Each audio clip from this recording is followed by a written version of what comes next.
Hari ini kita akan membahas tentang istri Abu Lahab, istrinya Abu Lahab. Pembahasan tentang salah satu wanita yang juga diabadikan di dalam Al-Quranul Karim, yang kali ini pembahasannya adalah tentang wanita yang jahat, pelaku dosa, pelaku kriminal. Tentu ini dipotret oleh Quran sebagai peringatan bagi setiap muslimah bahwa muslimah tidak boleh seperti ini.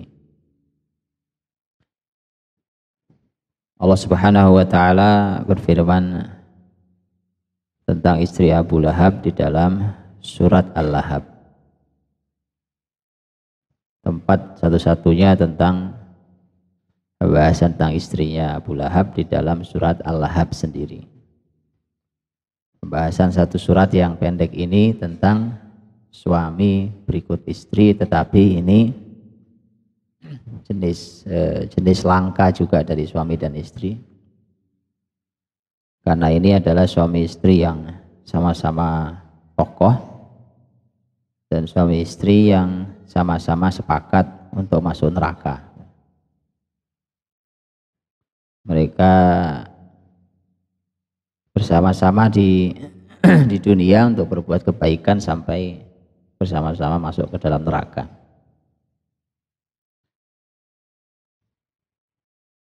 Allah Subhanahu wa taala ketika memerintahkan Nabi Muhammad sallallahu alaihi wasallam untuk berdakwah, sebagaimana yang kita ketahui, ketika Allah memerintahkan agar Nabi Muhammad mulai membuka dakwahnya, wa anzir ashiratakal aqrabin, berikan peringatan pada keluarga-keluarga, kerabat-kerabat dekatmu. Maka Nabi Muhammad SAW mulai menyerukannya naik ke Bukit Sofa, memanggil satu persatu, wahai Bani Hashim, wahai Bani Muttalib, wahai Bani Abdi Manaf, wahai Bani Abdiddar, dan semua dipanggil satu-satu oleh Nabi SAW. Sebagaimana kisah yang kita ketahui dalam Sirah Nabawiyah. Dan kemudian Nabi berdakwah, dan inilah sebab turunnya surat Al-Lahab, karena disitulah maka marah besarnya seorang Abu Lahab. Tabban laka ya Muhammad alihada jama'atana, celakalah engkau wahai Muhammad, apakah untuk hal ini kamu kumpulkan kami di sini. Itu mendengarkan dakwah Nabi SAW. Kemudian turunlah surat Al-Lahab, tabbat yada abi lahabi wa tab, dan celakalah kedua tangan Abu Lahab, dan benar-benar celaka. Pembahasan tentang istri Abu Lahab tidak bisa dilepaskan dari pembahasan Abu Lahab, karena ini adalah sepasang suami istri yang saling bekerja sama. Tapi bekerja samanya dalam permusuhan dan dosa, padahal orang-orang beriman diperintah Allah untuk bekerja sama di dalam kebaikan dan takwa. Wa ta'awanu 'ala al-birri wat taqwa wa la ta'awanu 'ala al-itsmi wal 'udwan. Dan ini benar-benar sebuah kerjasama antara suami istri yang bekerja sama di dalam al-itsmi wal 'udwan, dalam dosa dan permusuhan. Kerjasama tentang karenanya selalu namanya dosa dan permusuhan itu ternyata mereka juga perlu ta'awun, saling kerjasama, sebagaimana kebaikan dan takwa juga kita diminta untuk ta'awun, saling bekerjasama. Nah, kalau yang batil sudah ta'awun, yang batil sudah bekerjasama, tetapi yang baik belum ta'awun, nah yang baik akan kalah dengan yang batil, karena yang batil sudah berta'awun. Maka orang-orang baik harus berta'awun, itu artinya harus berhenti dari semua hal yang merusak kerjasama kita, harus berhenti dari semua jenis pertikaian. Wa ta'awanu 'alal birri wat taqwa wa la ta'awanu 'alal itsmi wal 'udwan. Pembahasan tentang istri Abu Lahab tentu sekali lagi tidak bisa dipisahkan dari pembahasan Abu Lahab, karena sekali lagi mereka dalam satu rumah bekerja sama untuk dosa dan permusuhan. Mereka dalam satu rumah membicarakan keburukan, mereka dalam satu rumah merencanakan keburukan dan merancangnya, mereka dalam satu rumah membahas, mengevaluasi tentang keburukan yang mereka telah lakukan. Anda bisa bayangkan ini, rumah isinya seperti ini, maka itulah mengapa disatukan dalam satu surat sendiri pembahasan tentang suami dan istri ini. Sebelum surat Al-Lahab, adalah surat Idza jaa nasrullahi wal fath, surat An-Nasr, yang bicara tentang masalah kemenangan yang Allah berikan. Wa ra'aitan nasa yadkhuluna fi dinillahi afwaja, dan kau melihat manusia berbondong-bondong masuk Islam. Jadi ketika surat sebelumnya adalah surat An-Nasr, surat kemenangan, di mana manusia beramai-ramai masuk Islam. Dan surat setelahnya adalah surat Al-Ikhlas, Qul huwallahu ahad, katakan Allah itu esa.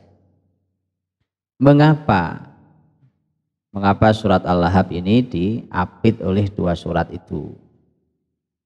Para ahli tafsir mengatakan bahwa adapun yang surat sebelumnya yaitu surat An-Nasr, dikarenakan Abu Lahab dari sejak awal berusaha semaksimal mungkin berikut istrinya untuk mempengaruhi orang lain agar tidak mau masuk Islam, menjauhkan semua orang yang tertarik dengan Islam dengan berbagai macam cara, dari yang halus sampai yang kasar. Tetapi semua upaya Abu Lahab dan istrinya itu sia-sia.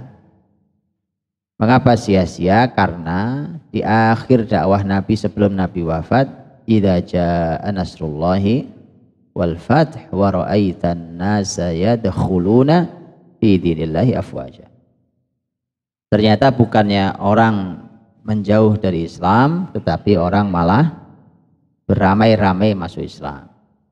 Andai Abu Lahab dan istrinya diberi umur panjang sampai ketika masyarakat ramai-ramai masuk Islam, kira-kira kayak apa itu perasaannya Abu Lahab?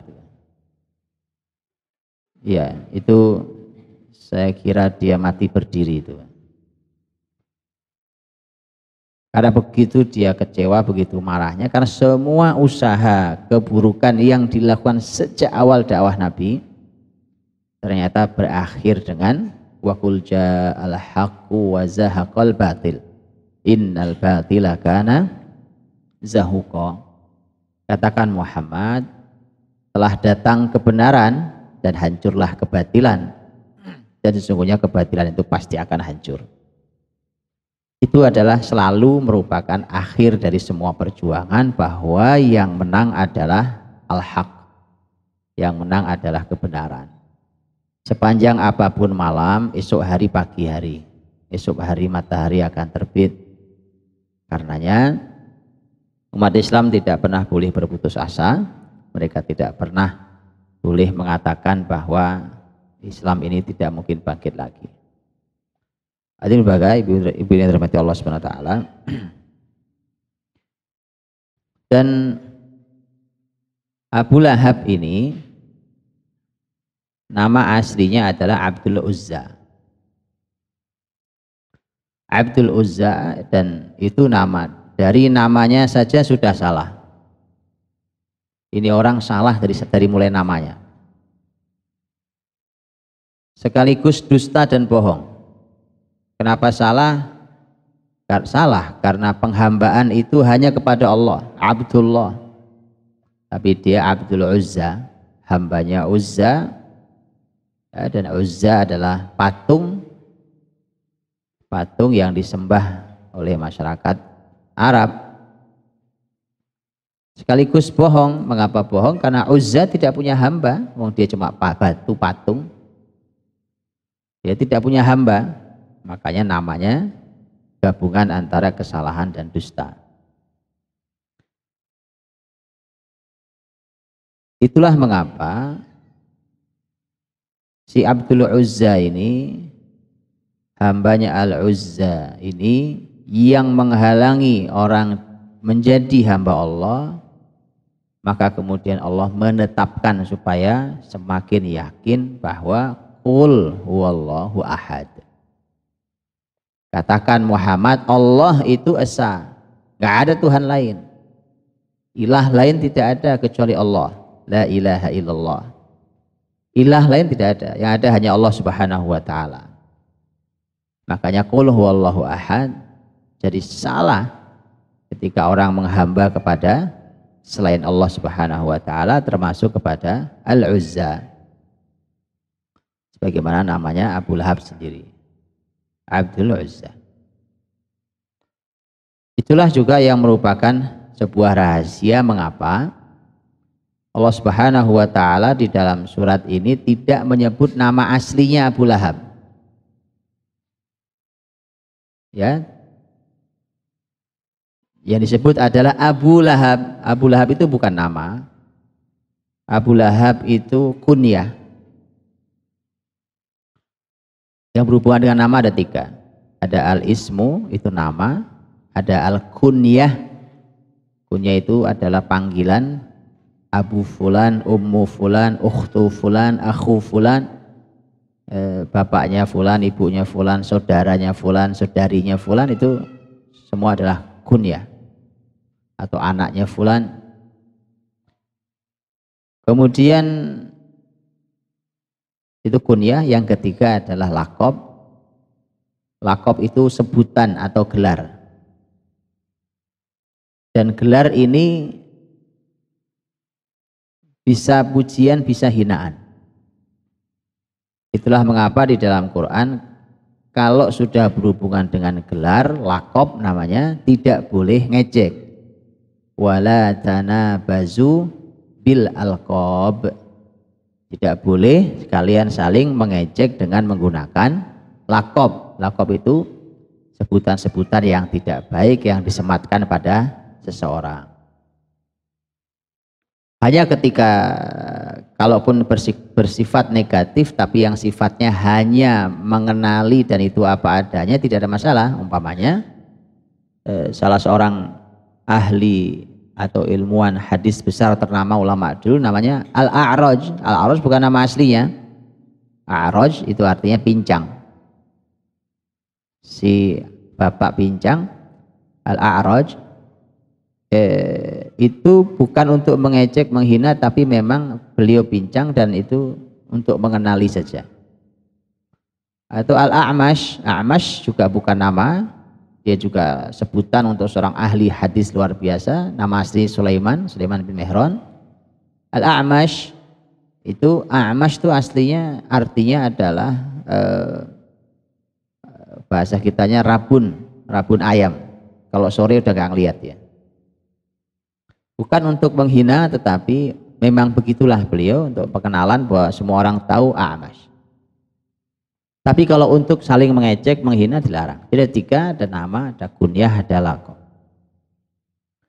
Nama itu nama yang diberikan kepada kita dan itu mestinya kemuliaan. Kunyah juga untuk kemuliaan. Kalau laqab bisa untuk menghina. Laqab bisa untuk menghina.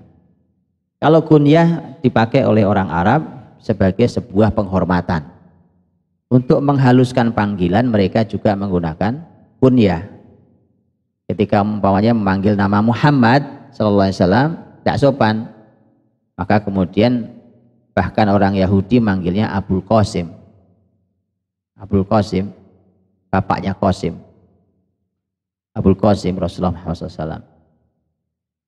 Nah, begitu dan begitulah seterusnya bahwa kunyah atau panggilan bahwa dia bapaknya siapa, ibunya siapa itu merupakan kebiasaan salafus soleh dulu.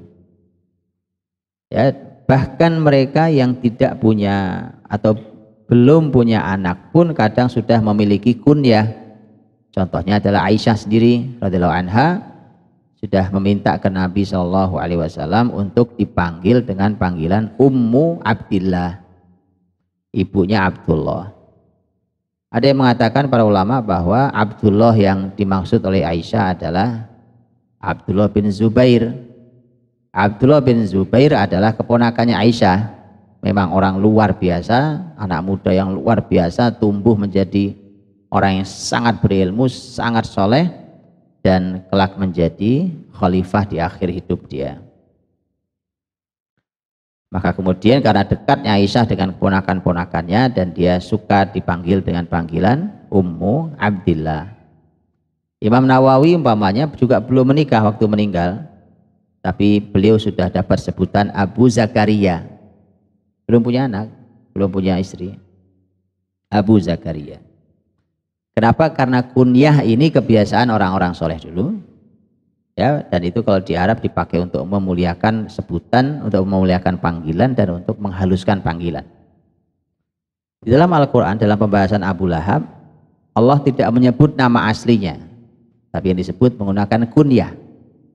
Apakah itu artinya Allah ingin memuliakan Abu Lahab? Nanti bisa jawab?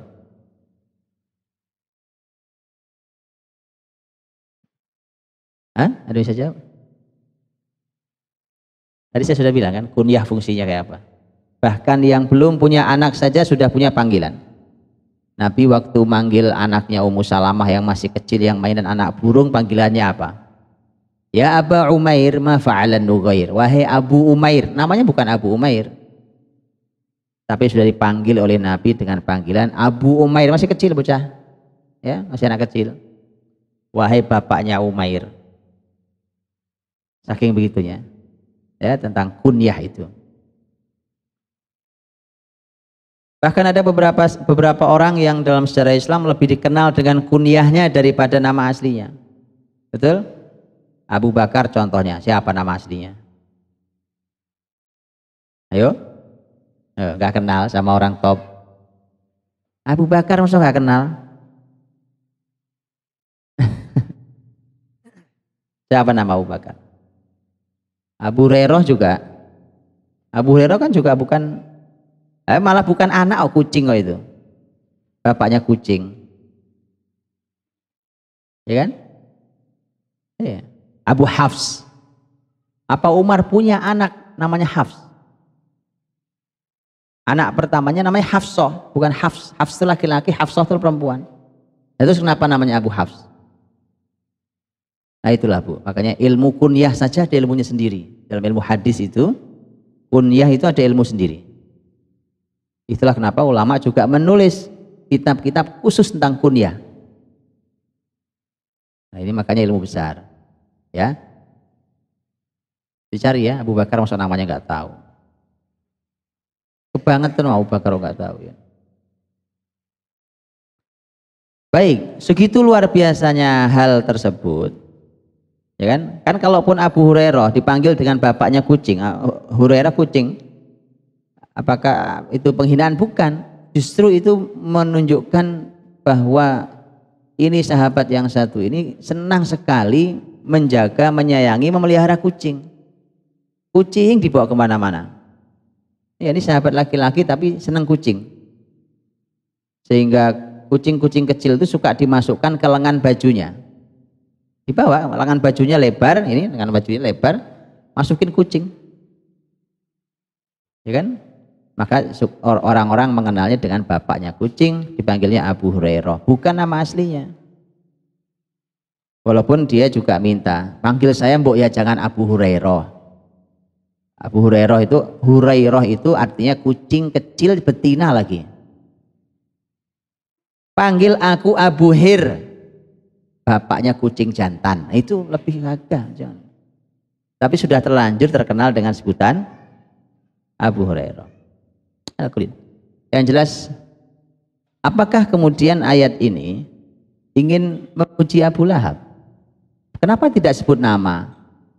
Kenapa tidak celakalah tabbat yada Abdul Uzza. Kenapa tabat yada Abi Lahab? Apakah Allah ingin memuliakan ya? Kenapa nggak sebut nama saja? Atau nggak usah sebut sama sekali namanya? Tidak nama, tidak kunyah. Begitu kan? Di Quran juga ada banyak kok kisah orang-orang mulia atau kisah orang-orang yang rusak, tetapi tidak disebut namanya. Ya kan? Ada yang bisa jawab? Apa kira-kira jawabannya? Ibu dirahmati Allah. Yang pertama, karena namanya Abdul Uzza, hambanya Uzza. Kalau ditetapkan dalam Quran nama itu hamba Uzza dan kemudian tidak dikomentari, nanti akan diduga bahwa Quran mengabadikan kebatilan, kesalahan, sehingga nanti orang salah paham, diduga bahwa menjadi hambanya Uzza itu boleh. Maka tidak dipakai nama Abdul Uzza. Nama itu namanya saja sudah musyrik. Namanya sudah musyrik. Yang kedua, panggilan Abu Lahab memang kunyah, dan aslinya menurut sejarah bahwa mengapa Abdul Uzza ini kunyahnya kok Abu Lahab, padahal dia tidak punya anak namanya Lahab. Tidak punya dia anak namanya Lahab. Dia punya anak namanya Utbah, namanya Utaibah, tapi nggak punya nama anak namanya Lahab.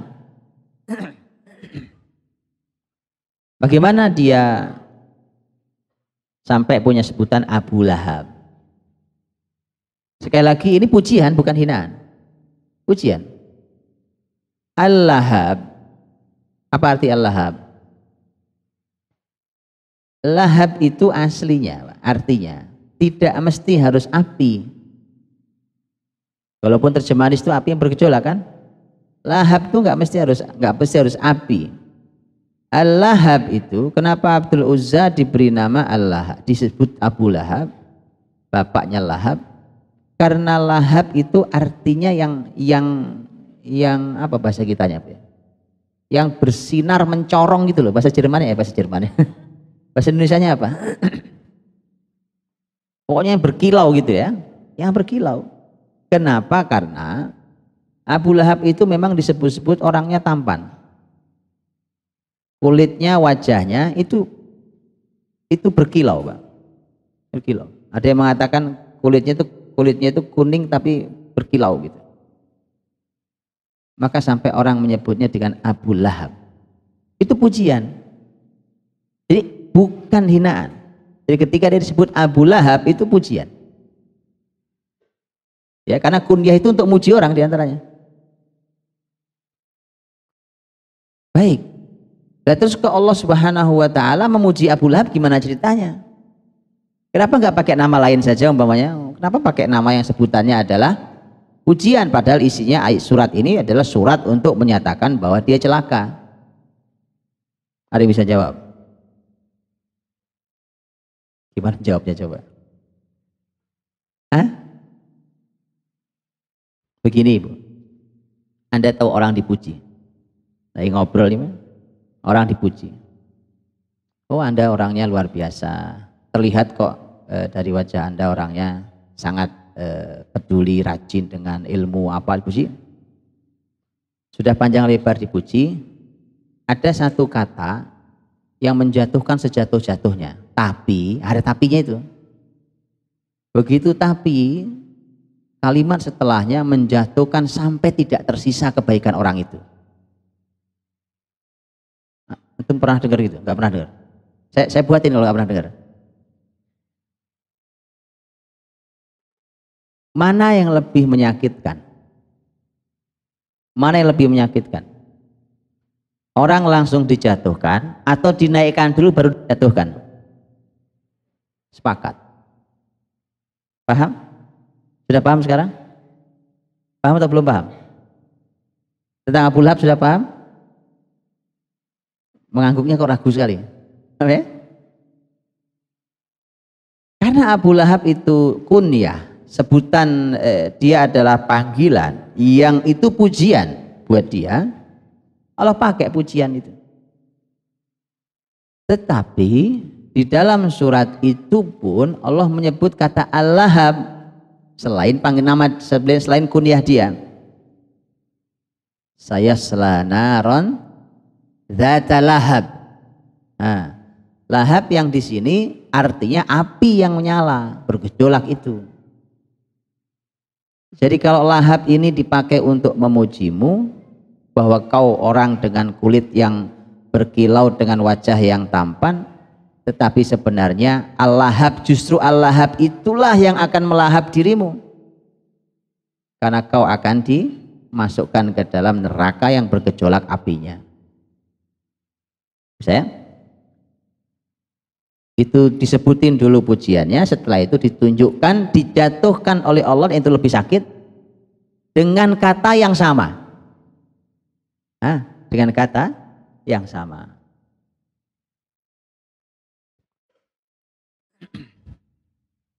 Kalau Abu Jahal siapa sih namanya?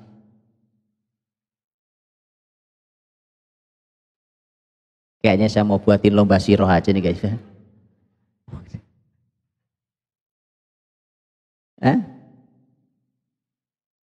Abu Jahal itu bapaknya Jahal. Jahal itu artinya kebodohan. Itu orang pinter minta ampun. Abu Jahal itu orang yang pinter sekali. Aslinya bukan Abu Jahal dia. Aslinya Abul Hakam. Orang yang penuh dengan hikmah. Bapak yang penuh dengan hikmah. Itu memang saking pinternya Abu Jahal itu. Ya kan?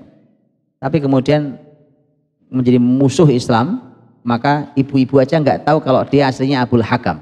Betul? Taunya orang bahwa dia Abu Jahal. Makanya jangan memusuhi Islam. Memusuhi Islam itu kebaikan saja bisa lenyap sampai gak dikenal orang. Yang dikenal hanya yang buruk saja. Ya.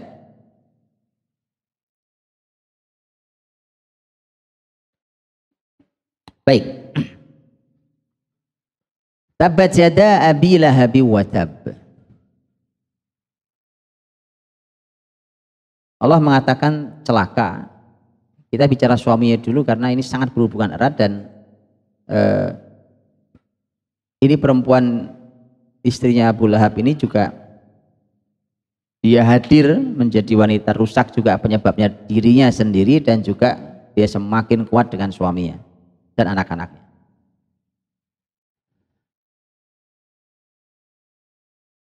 Tabbat yada abi lahabi wa tab. Kata tabba yang artinya celaka. Tabba itu mau dibaca dari depan artinya jelek, dibaca dari belakang artinya juga jelek. Itu ajaibnya kata tabba. Kalau dari depan dibaca tabba artinya celaka, rugi, hancur. Kalau dibaca dari belakang apa bunyinya? Hah? Coba baca dari belakang. Ya kan? Kalau dari depan bacanya tabba, kalau dari belakang dibacanya batta. Dan batta itu artinya yang terputus. Ya putus. Ketika surat ini turun, kan Nabi Muhammad SAW setelah berdakwah itu, maka kalimat ini dibacakan Rasul sebagai wahyu, sebagai seperti beberapa bait syair. Karena kalau dibunyikan tabbat yada abi lahabi wa tab ma aghna anhu maluhu wa ma kasab sayasla naron dzata lahab. Jadi seperti syair. Seperti syair dalam bahasa Arab. Masalahnya adalah syair itu kalau di Arab, Nabi sendiri mengatakan orang Quraisy, buat orang Quraisy syair itu lebih pedih dibandingkan pedang. Buat mereka lebih berat dibanding ditebas dengan pedang. Tebas pedang selesai. Tapi syair itu kehinaannya bisa seumur hidup. Dibaca sepanjang zaman. Makanya mereka sangat menghindari syair yang penyebutan jelek di dalam syair. Karena ini bernilai seperti syair. Jadi Dan itu kemudian didengar oleh banyak orang. Kemudian yang lebih celaka lagi adalah di Mekah saat itu, karena Nabi berdiri di sofa berdirinya. Di Mekah kan selalu ada para pedagang yang singgah. Pedagang yang singgah itu kan datang dari berbagai negeri. Lah bagaimana kalau itu dihafal oleh para pedagang itu kemudian dibawa ke negeri-negeri itu? Maka itu sebuah kehinaan yang lebih menyakitkan daripada ditebas pedang. Makanya kemudian kemarahan Abu Lahab dan kemarahan istrinya nggak ada duanya. Marahnya luar biasa setelah itu. Tabbat yada abi lahabi wa tab. Jadi celaka, rugi, hancur kedua tangan Abu Lahab. Apa yang hancur tangannya doang? Hah? Kan tangannya kan? Terjemahnya apa, Bu? Nah, kedua tangan. Kita punya fisik bukan cuma tangan. Apa yang hancur tangannya saja Abu Lahab nanti di akhirat? Hah? Nah, terus ini tangan loh, ini bunyi tangan, Bu. Yada itu tangan, kedua tangannya. Tabbat yada, yada itu kata yadan, itu kedua tangannya. Apakah yang nanti dihukum Abu Lahab hanya dua tangannya? Apa kira-kira? Karena yang disebut celaka cuma tangan ya.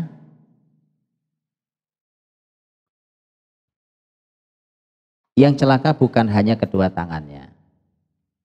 Keseluruhannya celaka. Hanya ungkapan tangan itu adalah ungkapan khas di dalam bahasa Arab. Itulah kenapa memahami Quran itu mesti menggunakan bahasa Arab. Karena kalau menggunakan bahasa selain bahasa Arab diterjemah, orang bisa salah paham nih. Contohnya begini, oh yang celaka cuma tangannya Pak, tangannya aja yang disiksa karena emang tangannya yang jahat kan bersama istrinya. Tetapi ini adalah sebuah ungkapan khas bahwa di Arab ketika bicara tentang upaya, tentang amal, tentang karya, menggunakan istilah tangan. Dan itu artinya celakalah amalnya Abu Lahab. Kalau amalnya celaka ya seorang-orangnya celaka semua. Semua yang diusahakan itu celaka. Semua karya dia, semua amalnya itu celaka. Semua kejahatan yang dilakukannya kecelakaan buat dia. Tabbat yada abi lahabi wa tab.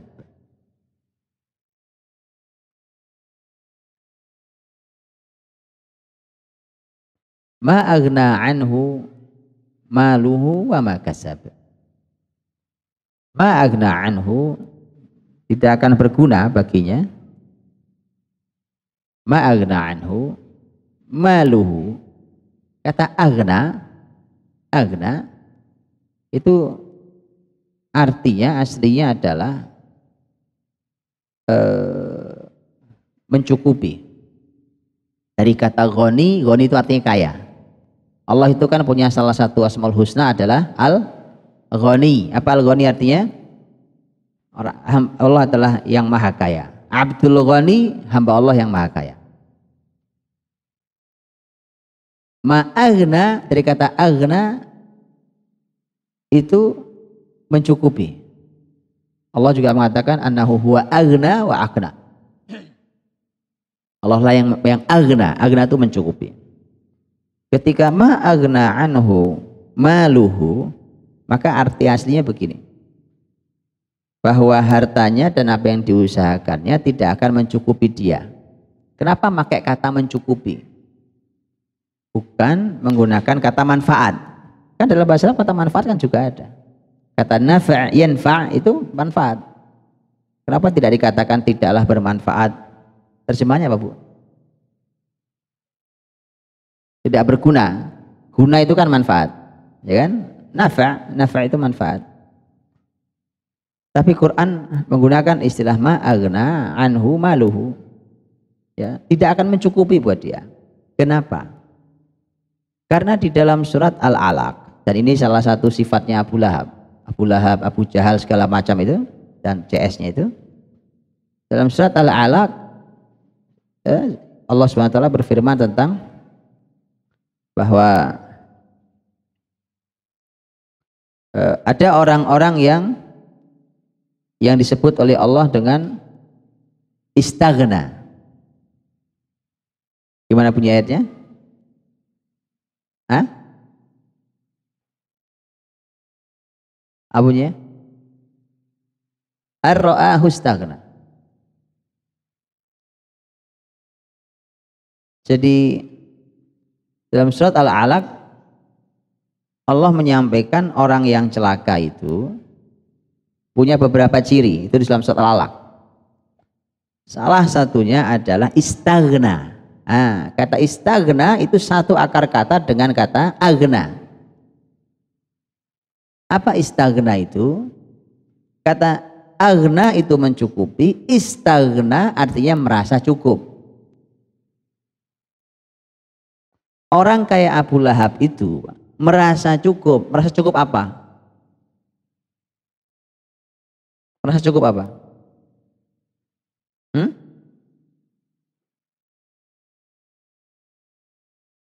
Dia merasa cukup seperti Abu Jahal sama. Dia merasa cukup dengan hartanya, maka dia bisa berbuat terserah dia. Dia merasa cukup dengan posisi dan jabatannya, karenanya dia terserah dia mau melanggar aturan Allah, mau apa terserah dia. Dia merasa cukup dengan kehebatan dia dan kecerdasan dia, sehingga juga terserah dia. Jadi orang kalau di dunia ini merasa cukup itu bahaya. Lawannya merasa cukup apa? Merasa kurang. Itu artinya orang harus selalu merasa kurang. Kalau dia merasa kurang, maka dia akan bergantung pada Allah. Karena dia merasa kurang, ya Allah amal kurang, ya kan? Ya Allah ini usia kok kurang berkah, ya Allah ini kok serba kurang, saya ini kok kurang baik, ilmu kok kurang, harta kok kurang. Ketika ingat kurang itu, dan Allah maha dan maha sempurna, maka orang akan merasa perlu Allah. Orang-orang yang sombong, yang istaghna itu, nah itu salah satunya ini, Abu Lahab ini. Dan siapapun yang merupakan anak didiknya Abu Lahab, ya sampai zaman ini. Orang yang tidak perlu Allah Subhanahu wa taala itu orang yang sombong, angkuh, merasa cukup. Karena itulah jawaban Allah di dalam surat ini menggunakan kata aghna, ma aghna anhu. Jadi semua yang dia merasa cukup, nggak perlu Allah, itu ternyata nggak ada gunanya. Itu sejarah kata nggak ada gunanya di dalam terjemahan ini. Jadi tidak tiba-tiba secara kata artinya nggak ada gunanya, nggak ada manfaat. Bukan itu. Karena ada rangkaian dengan ada sikap hidup dia yang dia merasa sangat cukup dengan dirinya sendiri sehingga dia terserah dia berbuat apa. Itu karena kesalahan orang yang seperti itu, faktor awalnya adalah karena dia merasa cukup dengan dirinya sendiri. Maka kata Allah, semua yang Anda bilang Anda merasa cukup itu ternyata nggak cukup. Buat kamu nggak cukup. Buat Abu Lahab ini tidak cukup. Apa bukti tidak cukup? Apa? Kumpulkan dia. Ma aghna anhu maluhu. Hartanya yang dia anggap cukup, sehingga dia boleh berbuat apa saja, tidak perlu Allah, nggak perlu ini, nggak perlu itu, terserah orang. Itu tidak akan mencukupi dia. Wa ma kasab, dan apa yang kasab. Kasab itu artinya yang diusahakan. Apa maksud diusahakan? Maluhu, mal itu harta, kasab itu usaha. Apa yang diusahakan? Apa arti diusahakan di situ? Kira-kira apa? Usahanya apa emang? Hah? Apa? Apa usaha? Amal gitu? Atau apa? Apa kira-kira? Alah. Lihat. Yang depan adalah harta. Ma aghna anhu maluhu. Mal itu harta, bukan? Harta. Wa ma kasab, setidaknya ada dua arti. Arti pertama adalah berhubungan dengan kalimatnya Abu Lahab sendiri, karena ini yang dibahas tentang Abu Lahab.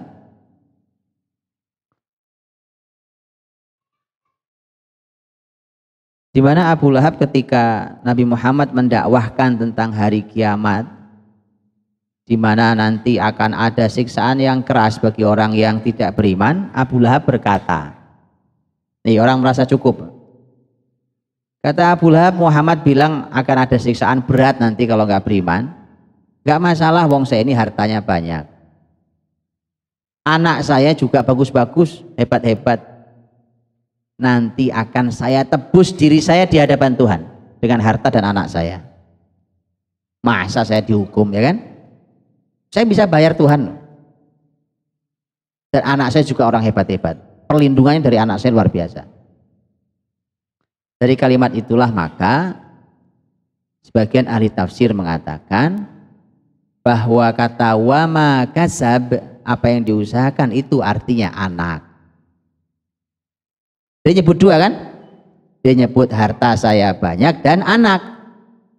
Di Quran menyebut dua kata juga, maluhu hartanya, wama kasab dan apa yang diusahakannya. Ternyata Allah ingin menyebutkan bahwa anak itu adalah usaha kita.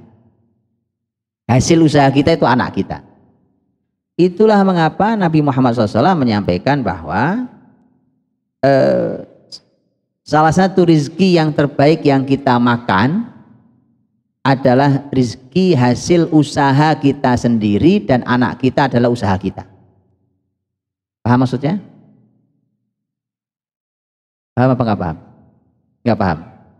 Kok susah ya memahaminya? Pagi ini ada apa ya? Perasaan masih pagi ini. Rizki yang paling halal, rizki yang paling thayyib, paling halal itu adalah hasil usaha kita, bukan begitu? Baik. Dan anak kita adalah hasil usaha kita. Ngerti maksudnya? Iya, bener ya. Memang Muslim itu memang harus pinter, Pak. Makanya Nabi itu kalau bicara memang harus tangkap oleh orang pintar. Maksudnya begini, kalau orang sudah tua, dia berusaha apa juga sudah nggak bisa. Tenaga sudah lemah, apa iya? Iya kalau dia punya perusahaan yang terus ngalir. Kalau nggak punya, berhenti sudah usahanya. Tapi sebenarnya dia masih punya usaha. Apa usahanya? Anak-anaknya. Sehingga harta yang diberikan anaknya, yang dinikmati oleh orang tua, itu adalah termasuk rezeki yang paling thayyib. Nah, mengerti? Begitu. Baik. Itu kata wa makasab ma agna anhu maluhu wa makasab. Makanya sebagai sebuah sentuhan bahwa kalau punya anak tuh gitu, tolong diusahakan yang baik, jadi anak yang baik, anak yang soleh. Karena sampai kapanpun dia manfaat, kita sudah usia tua, mereka adalah hasil usaha kita yang terbaik. Ketika kita di alam kubur pun kita ditemani oleh waladun solihun yad'ulah, oleh doa-doa anak yang soleh. Di akhirat seseorang diangkat derajatnya oleh Allah sampai dia tidak merasa layak untuk diangkat derajatnya, karena setiap kita tahu amal masing-masing, itu diangkat derajatnya tinggi, kemudian bertanya, ya Rob, kenapa saya diangkat derajat setinggi ini? Karena saya tidak layak. Maka kemudian dijawab, waladuka astaghfaralak, anakmu yang memohonkan ampun untukmu. Ya, jadi anak itu harus dididik gitu sampai ngerti cara doa. Makanya sudah bisa dibuktikan, Bu. Keluarga gagal didik anak itu dibuktikan ketika bapak ibunya meninggal. Hari waktu baru menyolati bapak ibunya, langsung terbukti itu anak bisa doa apa enggak. Betul apa enggak? Waktu sholat itu siapa yang paling berhak jadi imam? Anaknya. Oh, anaknya nggak bisa doa kok. Itu kegagalan paling buruk dalam kehidupan seseorang. Anak nggak bisa doa. Akhirnya diserahkan ke ustadz yang imam. Kamu anaknya harus jadi imam. Itu yang terbaik karena ini orang tuamu. Ya, jadi jangan punya anak yang pinter ilmu umum nggak bisa doa. Salah kaprah itu, Bu. Sengsara nanti kita di akhirat. Ya, amal putus, anak adalah pengirim pahala itu. Ya. Dan anak-anaknya Abu Lahab berikut istrinya ini celaka, Bu. Celaka. Bukankah Utbah dan Utaibah adalah menantunya Rasulullah SAW?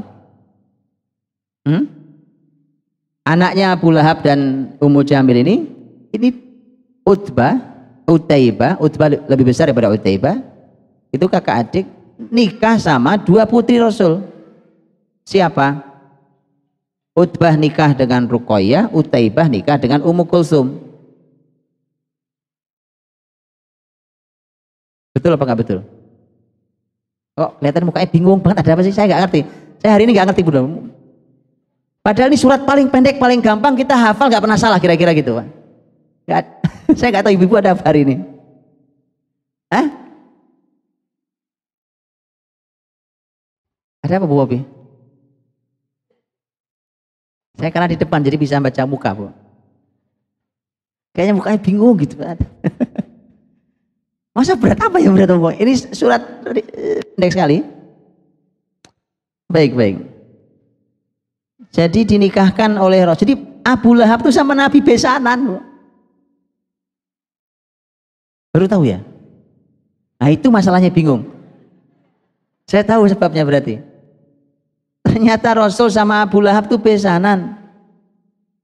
Abu Lahab itu kan paman Nabi, bahkan paman kandung. Abdul Muthalib punya anak laki-laki 10, diantaranya bapaknya Nabi, Abdullah. Baik, yang paling kecil nanti adalah Hamzah. Paman Nabi itu Hamzah, bedanya dengan Nabi usianya cuma sedikit. Jadi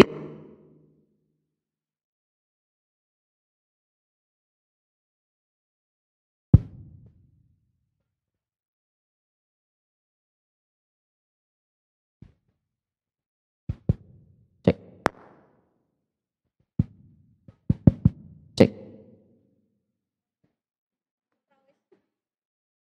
Baik. Jadi Abu Lahab itu paman, apa bahasa kitanya ya? Enggak, bukan.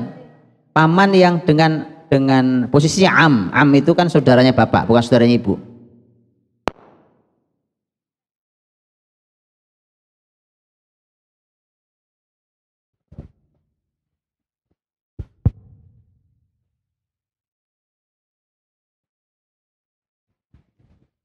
Saudaranya ayah, saudara ayahnya Nabi Muhammad SAW, posisinya am, ya, dan Abu Lahab itu am yang dengan ayahnya Nabi itu sebapak seibu. Karena paman yang lain satu bapak beda ibu. Namanya apa bahasa Indonesia? Saya nggak ngerti. Hah? Iya gitu. Nah kalau Abu Lahab itu seayah seibu. Jadi paman yang seayah seibu dengan bapak Nabi Muhammad SAW. Nah sementara yang lain nanti tidak. Ya, kecuali itu juga Abu Thalib lagi, ada lagi. Tapi artinya bahwa ada yang menyebutkan itu Abu Lahab itu seharusnya orang yang paling dekat dengan Nabi SAW. Seperti halnya Abu Thalib. Ya, dari 10 itu 6, dari 10 anaknya Abdul Muthalib itu 6 meninggal sebelum Nabi Muhammad jadi Nabi. Yang sempat bertemu dengan syariat Nabi Muhammad 4 orang. Siapa aja? Coba dari yang paling tua coba. Atau dari paling muda boleh. Hamzah. Habis Hamzah siapa? Hah? Abbas. Terus?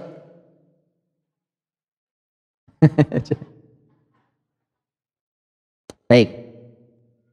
Abu Lahab, Abu Thalib, Abbas, Hamzah. Karena Hamzah ini yang paling kecil. Karenanya sempat ada yang nanya, saking umurnya dekat dengan umur Nabi. Jadi ini om sama ponakan umurnya hampir sama. Pernah lihat kan ya? Makanya ada yang nanya ke Hamzah. Hamzah, a'anta akbar am Rasulullah? Kamu yang lebih besar atau Rasulullah? Secara umur. Jawabannya, huwa akbaru minni wa ana asannu minhu. Beliau lebih besar dari saya, cuma saya lebih tua dari beliau. Kenapa begitu jawabnya? Adab. Itu loh, adab tuh Pak.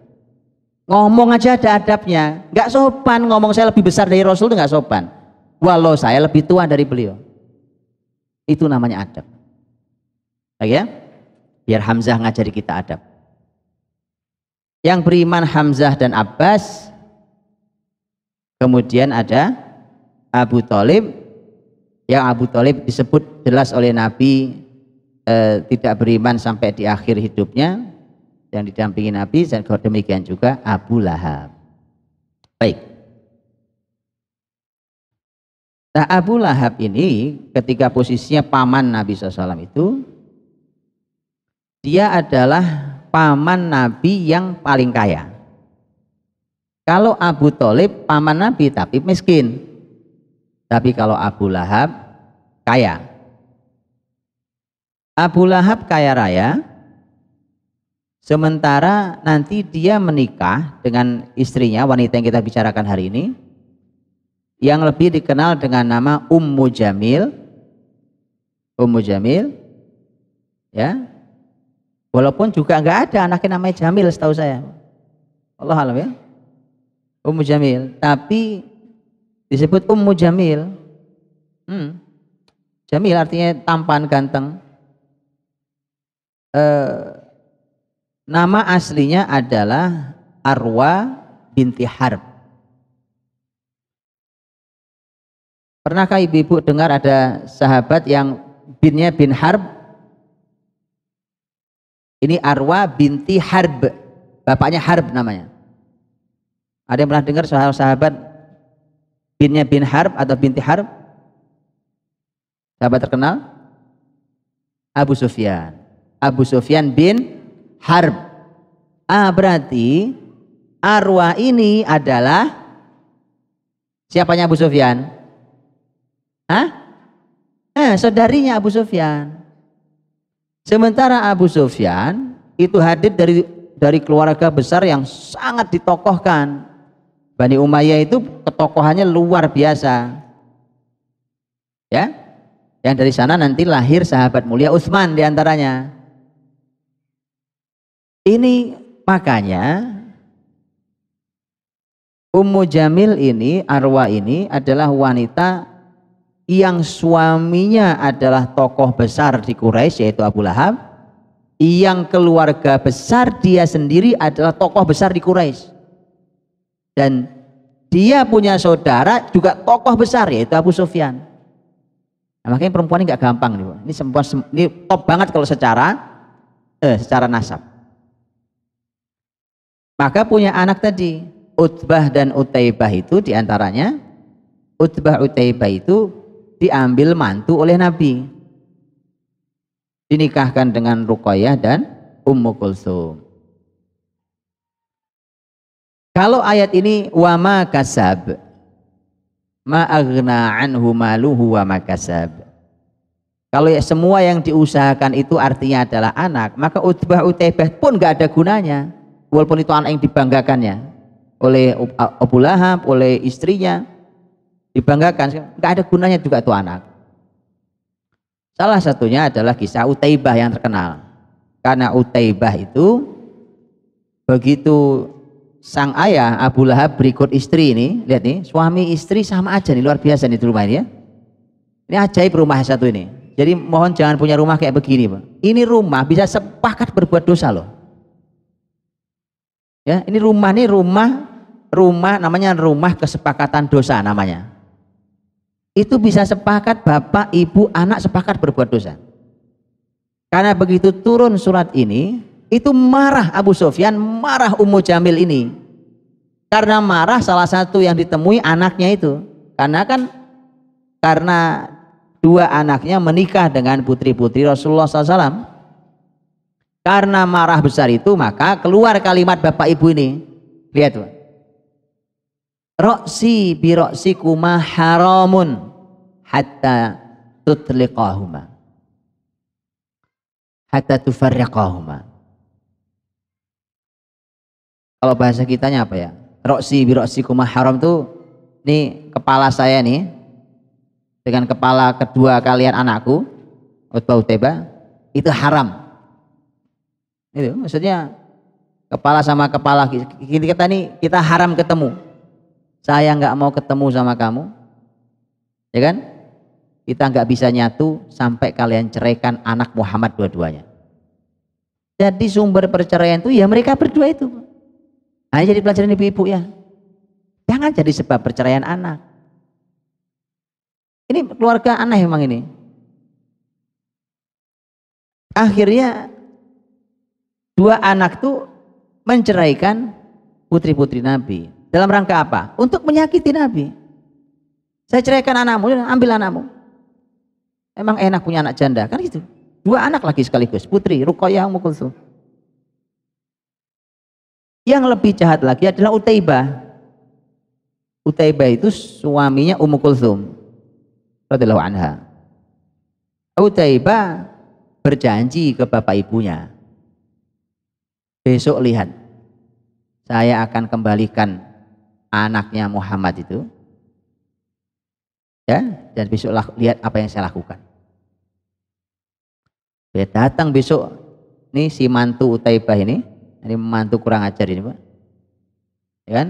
Datang Utaibah ke Rasulullah SAW dengan bahasa yang kasar, sekasar bahasa bapak ibunya. Lihat ya, kasar bahasa.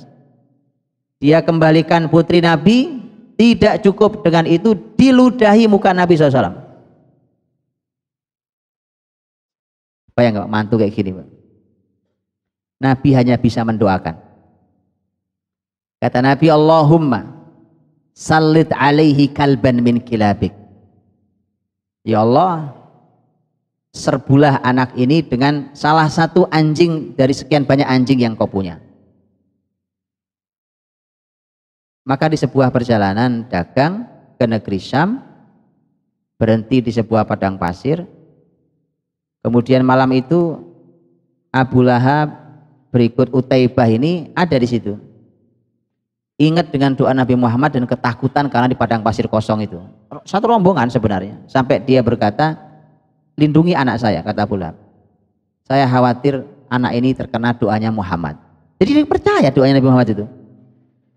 Aneh memang, orang ini aneh memang. Kan katanya nggak percaya syariatnya, harusnya nggak percaya juga sama doanya gitu kan. Kalau berani lawan aja doanya gitu loh. Tapi percaya dia. Dia khawatir, saya khawatir ini. Tolong dilindungi anak saya. Sampai ada yang mengatakan itu akhirnya dia tidur itu dikelilingi onta. Jadi onta itu dikerumuni begitu, jadiin kayak pagar untuk mengerumuni, mengelilingi Utaibah. Tapi Anda tahu Pak, itu Allah kirimkan binatang buas Pak. Allah kirimkan singa, binatang buas. Singa tuh kok nggak makan onta Bu. Dia cuma membuka jalannya onta, yang dimakan adalah Utaibah. Mati Utaibah. Seperti doa Nabi SAW. Nabi minta dikirimi anjing, kasih singa sama Allah. Ya jenis inilah binatang buas. Baik. Ini semuanya adalah, lihat Pak, hasil dari jahatnya suami istri ini. Ini sama, suami sama, istrinya sama. Tapi lihat Pak, subhanallah. Justru ketika diceraikan kedua putri Nabi adalah kemuliaan buat keluarga Nabi SAW. Bahkan Ruqayyah, Ummu Kulsum, keduanya nanti akan dinikahi manusia mulia yang sangat baik hati dan dermawan, kaya raya, yaitu Utsman bin Affan radhiyallahu anhu. Begitu Bu. Wanita sabar dikasih Allah ganti yang lebih baik ya, yang sabar. Ma'agna anhu maluhu wa ma kasab. Jadi kalau wa ma kasab artinya adalah anak tadi, kata Allah, anakmu juga nggak ada gunanya. Mau di dunia aja udah mati hina kayak gitu. Juga ada guna yang kau banggakan, apalagi buat nebus kesalahanmu di akhirat. Di dunia aja nggak ada manfaatnya. Tapi wa ma kasab juga punya arti yang kedua. Ma'agna anhu maluhu, maluhu artinya hartanya, wa ma kasab, dan apa yang diusahakan oleh harta itu. Ngerti? Bukan apa yang diusahakan oleh Abu Lahab.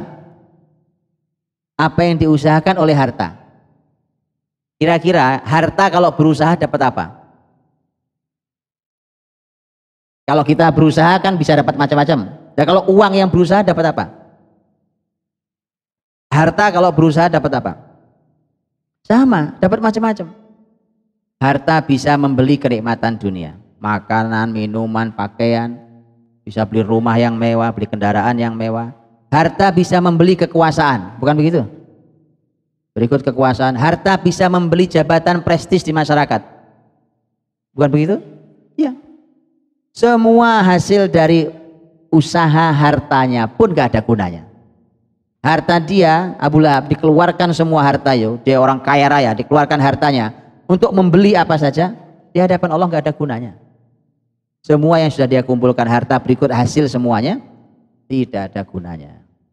Ma aghna anhu maluhu wa ma kasab. Sayasla naran dzata lahab.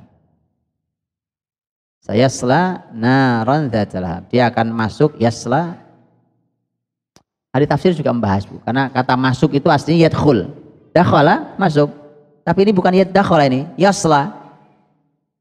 Beda. Dakhala sama yasli itu yang beda artinya. Yasla dengan yadkhul itu beda. Yadkhul ya masuk. Ada ruangan masuk namanya yadkhul. Masuk neraka, api bergejolak masuk. Tapi yasla, lihat yasla. Bapak Ibu tahu cara manggang kambing guling? Dimasukin ke api apa enggak? Gimana caranya? Api dinyalakan besar, ditaruh di atas, diputer-puter. Mateng apa enggak mateng? Mateng, Bu. Itu namanya yasla. Belum masuk ya, masuk nanti. Dan itu adalah bagian dari azab kubur. Jadi azab kubur itu seperti itu. Belum masuk neraka, masih di kuburan kan? Tapi sudah dalam hadis Nabi, iftah baban min abwabil jannah. Buka salah satu pintu surga bagi yang bisa jawab pertanyaan di malaikat di kubur. Yang tidak bisa jawab, iftah baban min abwabin nar. Buka salah satu pintu neraka. Pintunya doang dibuka. Sudah nggak karuan itu tersiksanya kalau neraka, dan kenikmatan luar biasa ketika salah satu pintu surga dibuka bagi orang yang di alam kuburnya. Maka persis kalimat para ulama, kematian itu, ya kan, bahwa kalau dikubur itu seseorang berhasil selamat dengan mudah, maka yang setelahnya lebih mudah. Tapi kalau dikubur dia tidak selamat dan dalam kesulitan, maka yang setelahnya lebih sulit. Mengerti? Ngerti apa enggak? Gak ngerti juga? Beneran aneh hari ini benernya. Saya nggak tahu nih hari ini hari apa ini. Setelah kubur apa sih? Setelah kuburan apa? Hari kebangkitan. Kebangkitan nanti hisab sama surga neraka. Kalau dikubur seseorang sudah selamat, maka setelah dia dibangkitkan, proses sampai masuk surga jauh lebih mudah daripada kubur. Tetapi kalau di kuburan dia sengsara, celaka, sulit, setelahnya jauh lebih sulit daripada itu. Ya? Semoga Allah lindungi kita dari azab kubur. Maka di azab kubur kayak gitu, Pak. Sebelum masuk nerakanya, tadi kayak dipanggang tadi itu. Ya, saya selanaron zata lahab. Nah, zata lahab, zat itu artinya yang memiliki, lahab tadi apinya bergolak gitu apinya. Kan kita pernah ya kalau lihat api bergolak, kita duduk di sampingnya aja rasanya panas. Kayak gitulah, tiaslah kurang lebih. Belum masuk, belum. Masuk ya habis. Maka lahab yang di sini artinya api yang bergejolak, tadi sudah saya jelaskan bahwa ini untuk tadi setelah sebelumnya Allah sebut Abu Lahab itu memang pujian buat kamu dari masyarakatmu. Ternyata tempatmu memang lahab seperti kunyahmu. Tapi lahab yang di sini artinya adalah api yang bergejolak, bukan cahaya wajahmu. Kalau masuk api bergejolak, ya gosong bukan cahaya. Ya kan? Maka ini menjatuhkan sampai di level yang paling hina. Gara-garanya menghina Rasulullah Shallallahu Alaihi Wasallam. Tapi ibu tahu gak? Abu Lahab itu ternyata diringankan siksa kuburnya setiap hari Senin. Allah baik banget, wallahi baik banget. Setiap hari Senin Abu Lahab diringankan siksa kuburnya. Wallahi. Allah maha baik. Anda tahu kenapa? Karena hari Senin adalah hari lahirnya Nabi Muhammad SAW. Waktu Nabi Muhammad lahir, Abu Lahab itu paman yang dikabari dan sangat bahagia dengan kelahiran keponakan. Abu Lahab itu sangat bahagia. Dan begitu bahagia, orang yang mengabari kelahiran ponakannya itu Muhammad SAW, yaitu namanya Suwaibah. Suwaibah itu budaknya Abu Lahab. Paham? Suwaibah itu budaknya Abu Lahab. Suwaibah lah yang mengabari ke Abu Lahab, wahai Tuan, ponakan Anda sudah lahir. Itu Muhammad SAW. Karena dia mengabari kelahiran Muhammad SAW itu, maka oleh Abu Lahab saking bahagianya Suwaibah dibebaskan dari perbudakan. Lihat bahagianya Abu Lahab waktu Muhammad lahir. Karenanya kemudian Nabi mengatakan bahwa ini adalah merupakan keadilan Allah Subhanahu wa taala, gitu ya. Ada kebaikannya Allah balas. Maka Nabi mengatakan setiap hari Senin itu Abu Lahab diringankan dari siksa kubur.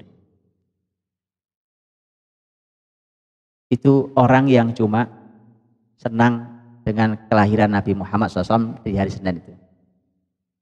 Maka bagaimana dengan orang yang bahagia sepanjang hidupnya karena mengikuti Rasulullah SAW? Semoga kita termasuk di dalamnya.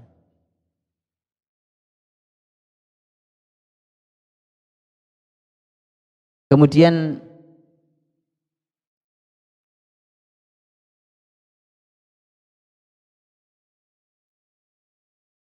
tentang Abu Lahab yang kemudian masuk neraka ini, saya selanar dari diadab kubur juga dalam keadaan seperti tadi itu, yang Zat Lahab, yang bergejolak apinya.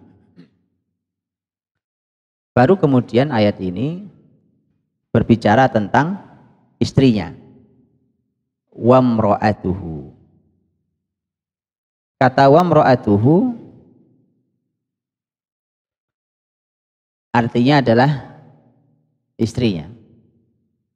Kita sudah bahas kemarin, wamro'atuhu artinya perempuannya, ya, bukan pasangannya. Anda boleh lihat sekarang, kalau kita pakai sebagian pendapat ahli tafsir tentang perbedaan antara kata perempuan seseorang dan istri seseorang, masih ingat? Masih ingat ya? Maka bagaimana ceritanya? Kok di sini juga disebut perempuannya Abu Lahab? Bukannya ini sejoli, ya kan? Ini harmonis betul di dunia, sepakat di dunia, wong di neraka aja sepakat bareng-bareng, ya kan? Anak juga punya. Kenapa tidak disebut pasangan? Ada yang tahu? Kalau kemarin kita cerita tentang istrinya siapa? Nabi Nuh, Nabi Lut tidak dibilang zauj, tidak dibilang pasangan, tapi dibilangnya perempuan. Karena memang beda, Nabi Nuh, Nabi Lut orang soleh, istrinya orang bermasalah, orang kafir. Begitu juga ketika membahas tentang umpamanya Nabi Zakaria, dua-duanya soleh, cuma masalahnya adalah gak punya anak. Nah ini apa masalahnya? Anak punya, ya, mereka juga sejalan konsepnya. Kenapa tidak disebut pasangan? Ada yang tahu jawabannya?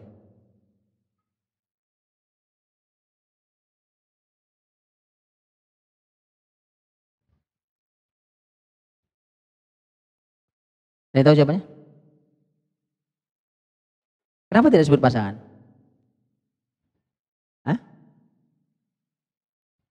Itulah bukti. Bukti bahwa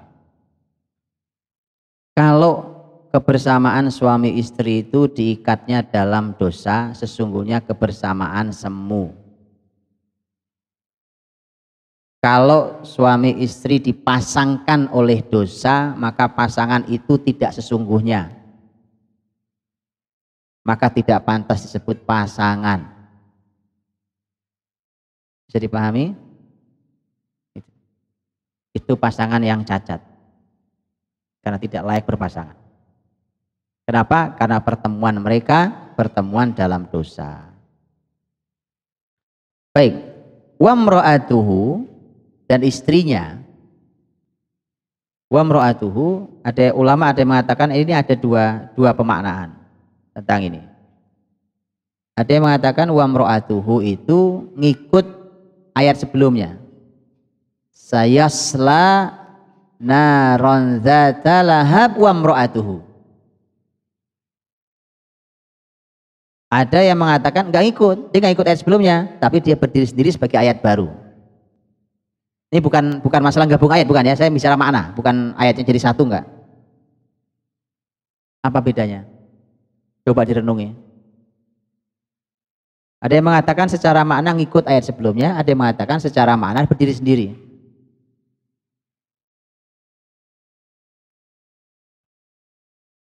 Apa kira-kira?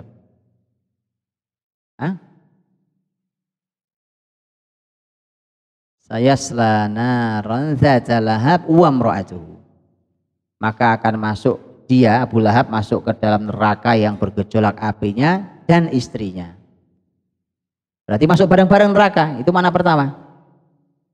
Berarti Abu Lahab berikut istrinya masuk neraka. Itu makna yang pertama. Tapi kalau makna yang kedua, pembahasan tentang Abu Lahab sudah selesai di situ. Abu Lahab masuk neraka, masuk ke dalam api yang bergejolak, baik, titik. Kemudian membahas baru sekarang. Yuk kita bahas baru tentang istrinya kayak apa. Adapun istrinya, nah gitu. Belum ngomongin neraka, belum nanti. Adapun istrinya lain ceritanya. Istrinya wa mra'atuhu hammalatal hatab, dia tukang gotongin kayu. Wa mra'atuhu hammalatal hatab, terus itu fi jidha hablum mim masad. Nanti di lehernya terikat tali apa tuh namanya? Ya gitulah, tali yang dipintal itu namanya masad. Ya, masad.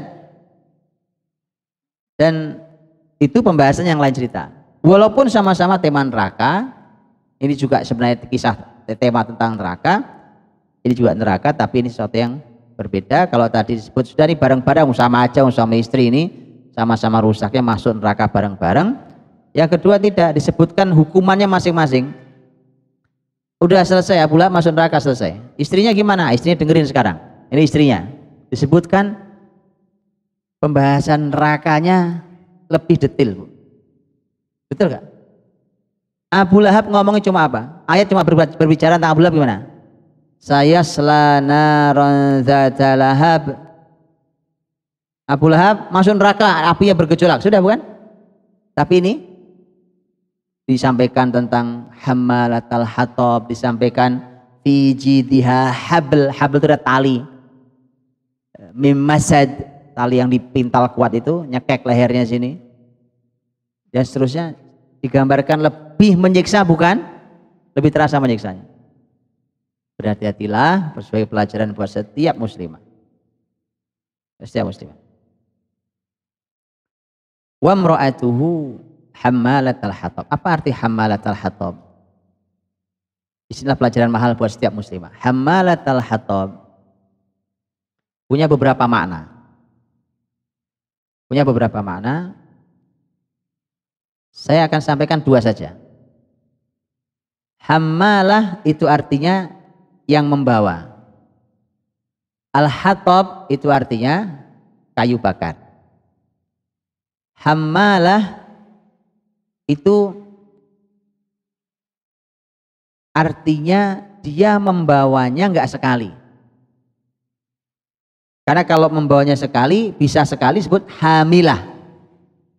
Hamilah itu perempuan yang bawa, yang gotong, hamilah. Tapi bisa jadi cuma sekali, habis itu nggak pernah bawa kayu lagi. Tapi kalau hamalah, itu nggak cuma sekali dia gotongin kayu bakar, berkali-kali. Ini pelajaran mahal dari kata ini saja, bahwa Allah ingatkan, hati-hati. Jangan sampai kesabaran yang dimiliki wanita adalah kesabaran melakukan dosa. Ini kan sabar banget. Tiap hari gotongin kayu, tiap hari gotongin kayu. Nih saya sampaikan supaya ibu tahu. Gotong kayu itu pekerjaannya budak atau pekerjaannya tuannya? Budak. Ini arwah ini, Ummu Jamil ini terhormat dari seluruh sisi. Dari nasab dia terhormat, nasab suaminya terhormat, dari kekayaannya terhormat, dari anak-anaknya terhormat. Ini orang terhormat. Gotong kayu itu nggak pantas. Kalau zaman dulu itu jalan saja, Pak, ya, jalan saja dia layak naik di punggung para budaknya. Betul kan? Kalau digotong pakai apa itu namanya? Tandu itu, kendaraan zaman dulu pakai budak itu. Dia bahkan layak duduk di atas punggung para budaknya. Gotongin kayu itu bukan pekerjaan orang terhormat, itu pekerjaan budak. Lihat, Pak, ini pelajaran luar biasa. Hati-hati buat perempuan. Bagaimana Allah gambarkan wanita yang sebenarnya terhormat secara posisi di dunia, itu rela menghinakan dirinya menjadi seperti budak hanya, lihat, hanya untuk membalas dendam rasa sakit hatinya. Ya? Jadi sakit hati itu tolong jangan diikuti kalau sudah mengarah ke dosa. Sakit hati, Pak. Kita sakit hati luar, perempuan kalau sakit hati kan, itu sakit hatinya. Kalau mengarah ke dosa sudah nggak usah diikuti, itu dosa. Jangan lakukan pekerjaan hina. Jangan lakukan perbuatan dosa hanya untuk memuaskan dari membalaskan dendam rasa sakit hatinya. Bisa dipahami? Karena ini sebenarnya membawa kayu bakar, jelas bukan pekerjaan orang kaya raya terhormat seperti Ummu Jamil. Tetapi dia rela lakukan itu bukan sekali, berkali-kali dia hinakan dirinya. Itulah mengapa orang itu kalau melawan Allah dan Rasulnya, orang yang tadinya terhormat bisa langsung jatuh hina tanpa dia sadari. Dia nggak sadar loh menghinakan diri itu. Karena yang ada di kepalanya cuma pokoknya saya harus marah balas dendam ke Muhammad yang sudah mencaci maki saya dan suami di surat ini. Ya, cuma itu di kepalanya. Mau gimana caranya terserah. Mau gimana caranya? Pakai cara bahkan langsung menghinakan diri. Jadi orang itu ketika melawan Allah dan Rasulnya langsung hina detik dia berniat itu. Berikutnya jauh lebih hina lagi. Maka jangan melawan Allah dan Rasulnya. Melawan Allah dan Rasulnya kita bisa menjadi hina bahkan tanpa disadari. Coba masyarakatnya yang gak pernah biasa ngelihat Ummu Jamil gotong kayu, Pak. Lihat, itu orang terhormatnya minta ampun. Luar biasa terhormat. Jalan kemana-mana orang semua sopannya luar biasa sama dia, gitu kan? Orang sangat terhormat. Tapi bolak-balik gotongin kayu, kira-kira orang lihatnya gimana, Pak? Dia sudah jatuh di mata manusia, apalagi di mata Allah Subhanahu wa Ta'ala. Apa penyebabnya? Cuma satu. Dendam sakit hati kepada Rasul Shallallahu Alaihi Wasallam. Ya, jadi hati-hati para ibu, para wanita muslimah yang baik. Kalau sakit hati, dendam, ya muncul itu hati-hati. Sakit hati itu jangan dipelihara dalam hati. Ya, dia disembuhkan, jangan dipelihara. Kalau dipelihara nanti dia beranak kuman. Dia beranak pinak, nanti lama-lama kalau udah nyebar, dia susah nanti disembuhkan. Nyebar ke kepala, nyebar ke tangan, nyebar ke kaki, segala macam itu, akhirnya nanti dia akan diarahkan untuk berbuat hal yang menghinakan diri kita di hadapan manusia dan di hadapan Allah Subhanahu wa Ta'ala. Hammalatal hatab. Dan Ummu Jamil memang itu yang sebagaimana ibu-ibu tahu tentang menggotongi Duri kan, duri gotong. Kalau kayu biasa masih bagus Bu, duri digotongi apa enggak khawatir ketusuk? Namanya duri gotongnya gimana coba? Pakai apa gotongnya? Menyiksa dirinya. Sudah hina nyiksa diri. Tuh 2 poin. Karena disebutkan dia gotong itu pakai apa namanya di sini, tali yang tadi fiji dia habl, di lehernya itu ada tali gitu ya, tali itulah yang digunakan untuk menggendong duri itu. Apa enggak nyiksa diri? Sudah menghinakan, sudah membuat lelah, karena gotong itu lelah Pak. Sudah menyakiti karena duri. Makanya hati-hati, jangan pelihara sakit hati. 3 sebab ini, 3 dampaknya. 1 apa? Membuat hina. Yang kedua apa? Menyiksa diri, nyakitin diri sendiri. Betul kan? Orang lain senyum-senyum, jangan-jangan orang yang Anda merasa sakit hati senyum-senyum, hidupnya lagi tenang, damai, tentram, senyum, ketawa. Oh, Anda sakit hati sendiri. Ngapain Anda siksa diri sendiri? Buat apa? Yang orang saya sakit hati sama dianya senyum-senyum apa? Dia bahagia hidupnya. Kenapa antum tidak bahagia hidupnya? Ya, apa yang ketiga? Lelah. Gotongin kan capek. Bikin lelah. Sudahlah, apa? Lelah. Ya. Jadi ini sebenarnya begini teman-teman, sebenarnya nih ibu-ibu. Dunia itu kalau dianggap dunia, semua ini nggak kejadian. Tentang tadi sakit hati, menghinakan, menyakiti, melelah. Itu kalau orang beriman memandang dunia sebagai dunia. Tapi yang jadi masalah, cara pandangnya adalah dunia dianggap surga. Itu yang masalah. Tapi kalau dunia dianggap dunia, dunia namanya ya kan. Dunia cuma ada di tangan saya. Begitu dia lepas ya sudah, omong cuma di tangan saya. Makanya kalimatnya dunia diletakkan di tangan, jangan dimasukkan ke dalam hati. Letakkan di tangan saja. Kalau di tangan nih Bu, kalau cuma di tangan nih dunia, gampang, masuk diterima ya diterima, ada yang minta ya dikasih, nanti terima lagi, kasih lagi. Tapi kalau di sini berat Pak, aduh, gimana ya Pak, aduh, berat sekali, berat karena di sini tempatnya di hati. Nah, itu yang bikin sering sakit hati. Yang sering bikin sakit hati itu sebabnya adalah karena dunia ada di hati. Baik ya, nanti diomongin dikit ngamuk ya kan. Ini sedikit, wah dendam, oh, ini nggak bisa, saya nggak terima Pak, ini menodai kehormatan saya. Halah, cuma diomongin sedikit aja Pak, nggak kiamat Pak. Seluruh nabi dicaci maki sama umatnya biasa aja, gitu ya. Nggak turun berat Anda, nggak turun, tenang aja. Anda dicaci maki orang se-Facebook, nggak akan turun berat Anda, tenang aja. Nggak mengurangi berat badan ya kan. Nggak usah khawatir, semua damai, negeri ini nggak ada masalah. Ya kan? Udahlah, dunia ini ya Rob ya, oh, dunia ini barang mau ditinggal Bu. Itu dipegang ini kuat-kuat. Ya tinggal. Gigi kita lama-lama ompong. Ya kan? Oh, dunia lama-lama nggak bisa dimakan lama-lama. Sate enak nggak bisa, wong gigit nggak kuat. Kacang enak kalau yang punya gigi. Kalau nggak punya gigi, mana? Oh gigi bolong aja nyangkut. Nggak enak kan? Itu dunia. Allah kasih peringatan, terus ngapain dipegangin kuat-kuat yang sering bikin kita sakit hati. Nanti kalau sakit hati diarahkan oleh setan untuk balas dendam. Kalau udah balas dendam itu yang terjadi tadi. Sudah hanya membuat Anda hina tanpa Anda sadari, membuat kita lelah dan menyakiti diri sendiri. Ya? Hammalatul hatab. Itu pembawa kayu bakar. Makna yang kedua, kata hammalatul hatab, pembawa kayu bakar itu selain makna hakiki tadi, memang benar dia gotongin duri. Hammalatul hatab punya 2 makna. Makna yang kedua adalah makna kiasan.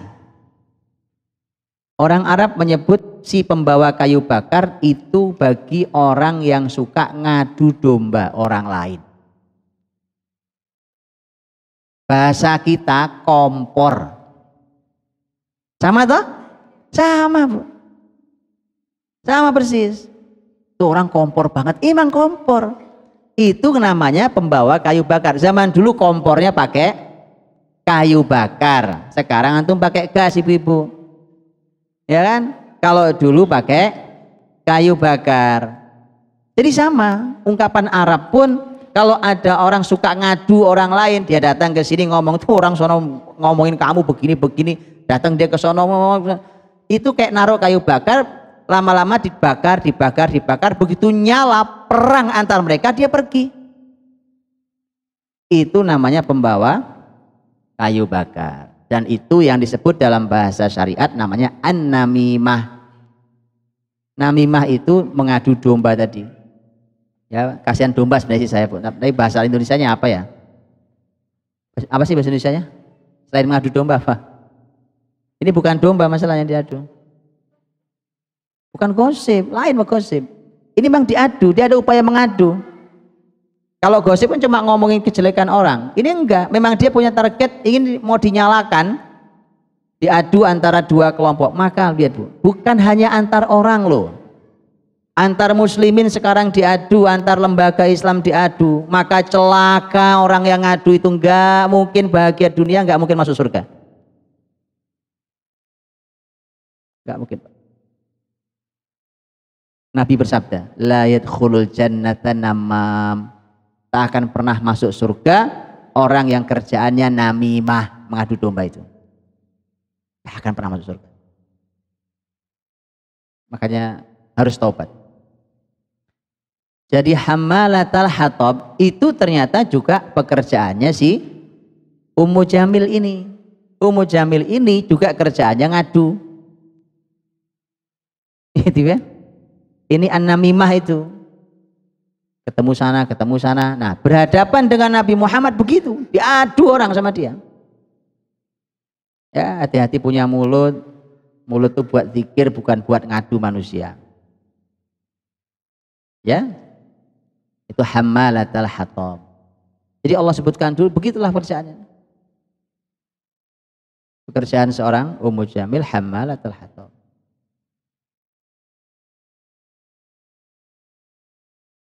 Rasulullah SAW pernah melewati dua kuburan ya.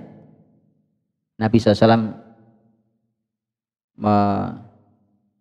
mematahkan ranting kayu, rantingnya dipatahkan jadi dua, ditancapkan di dua kuburan. Sahabat bertanya, kok Nabi aneh, ngapain Nabi ngapain? Nabi SAW mengatakan, innahuma la yu'adzaban wa ma yu'adzabani bikabir. Jadi dua kuburan sekarang lagi disiksa ini. Waliyadzubillah, lagi disiksa dua kuburan ini. Karena itu ibu-ibu, makanya kita harus bersyukur pada Allah bahwa kita tidak diperdengarkan azab kubur. Kalau diperdengarkan azab kubur, wallahi hidup gak ada nikmatnya sama sekali. Apa yang ada kita miliki itu gak ada nikmatnya. Maka dunia ini bisa dinikmati karena kita tidak diperdengarkan azab kubur. Yang mana Allah memperdengarkan binatang.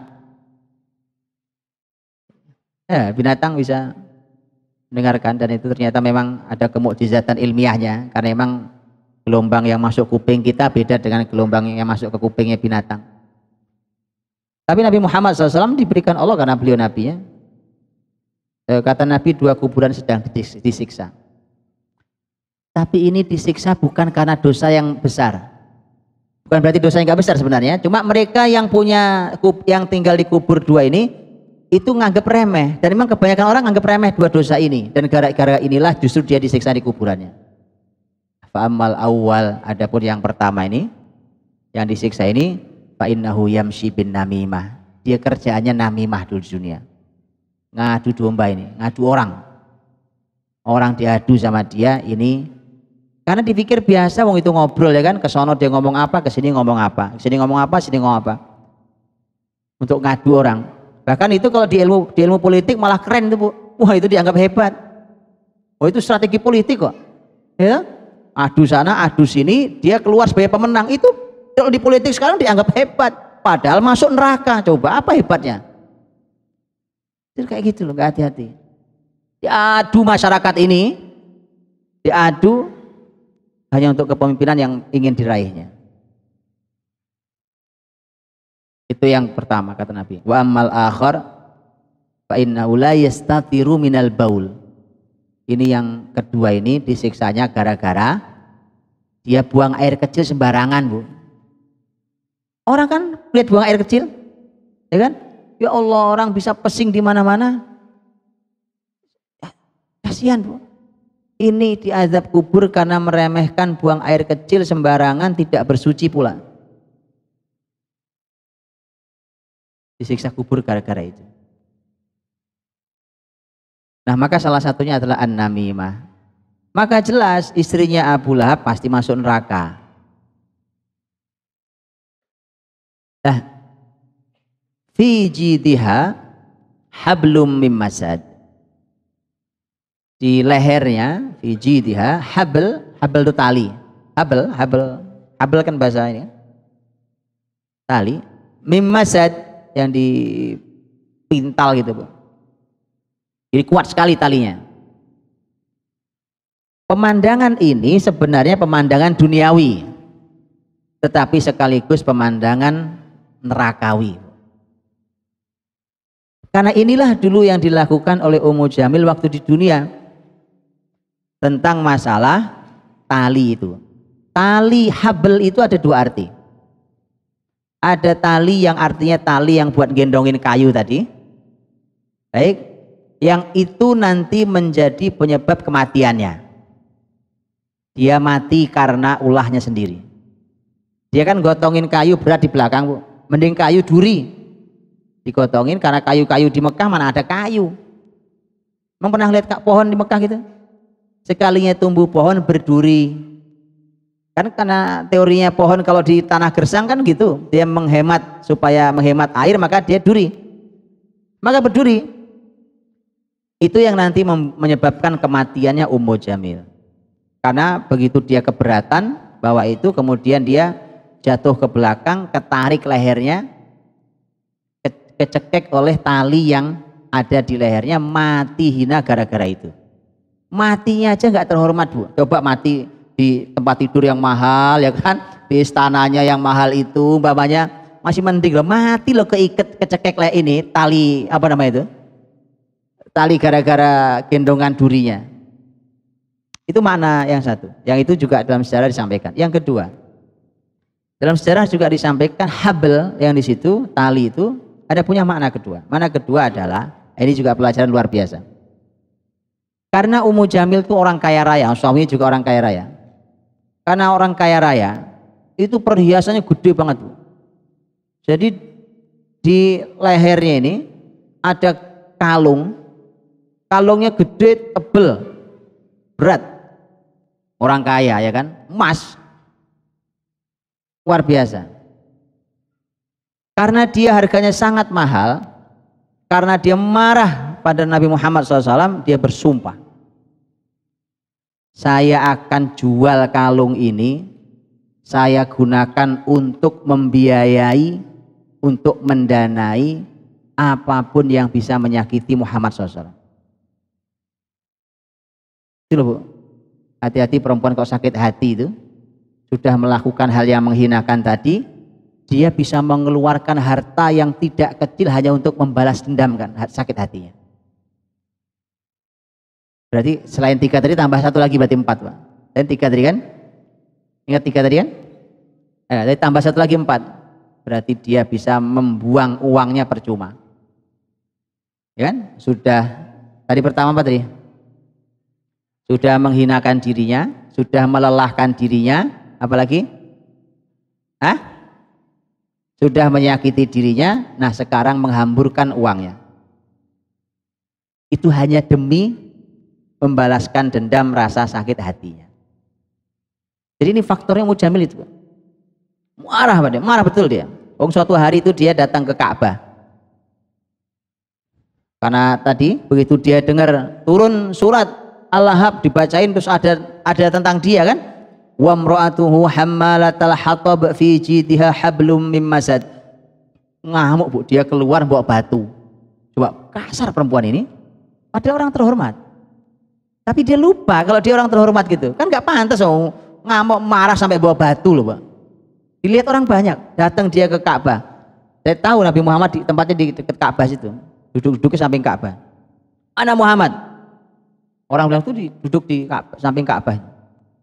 Ada Abu Bakar di samping Nabi SAW. Kemudian begitu nyampe, Allah membuat matanya Ummu Jamil tidak bisa melihat Nabi Muhammad dan hanya bisa melihat Abu Bakar. Makanya ngomong sama Abu Bakar, temanmu mana?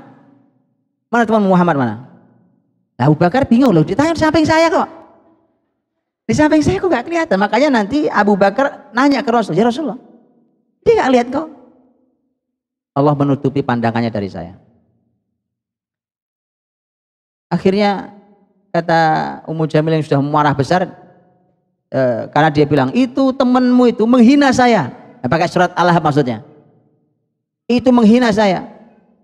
Kata Abu Bakar, nggak ada. Nabi Muhammad SAW tidak menghinamu. Kan menghina. Akhirnya dia marah, begitu marah dikeluarkan kata syairnya. Dia bilang mudhammaman abaina wa amru wa dinuhu qalaina wa amruhu asaina. Muzammam itu orang yang hina. Orang yang hina ini maksudnya Nabi Muhammad, maksud dia Nabi Muhammad. Karena kata muzammam itu lawan katanya Muhammad, dan satu wazan itu apa bahasa kitanya? Secara kata satu timbangan yang sama.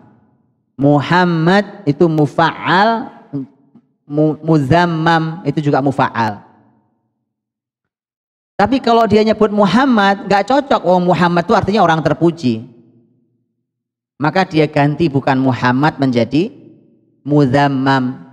Ini orang hina ini, ya kan? Ini orang hina ini kita nggak pedulikan dia. Urusannya, ya urusan dia, perintah dia kita nggak jalankan. Agamanya juga kita nggak mau taati. Marah dia marah. Pergi dia orang ini sambil bawa batu itu. Dia pergi. Kemudian Abu Bakar bertanya ke Rasulullah SAW, ya Rasulullah, kata Rasul, lihat Abu Bakar, lihat bagaimana cara Allah untuk menjauhkan hinaan mereka dariku. Karena yang mereka hina muzammam bukan aku Muhammad.